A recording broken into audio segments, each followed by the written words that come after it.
2024-25 ఆర్థిక సంవత్సరంలో వ్యక్తిగత రవాణా వాహన విక్రయాలు భారీగా పెరిగాయి.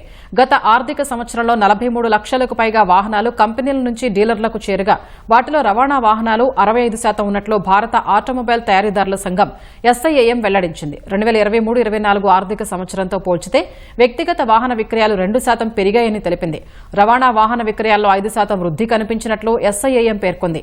2024-25లో మొత్తం 43,18,48 వాహనాలను విక్రయించగా వాటిలో రవాణా వాహనాలు 27,97,229 ఉన్నట్లు SIAM తెలిపింది.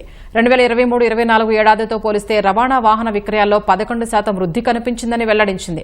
అయితే 2023-24తో పోలిస్తే 2024-25లో ప్యాసింజర్ కార్ల విక్రయాలు 13% మేర తగ్గాయని ఆటోమొబైల్ తయారీదారుల సంఘం వివరించింది. 2024-25లో 13,53,287 కార్లు మాత్రమే అమ్ముడుపోయాయని పేర్కొంది. 2023-24లో 15,48,947 కార్లు అమ్ముడైనట్లు తెలిపింది.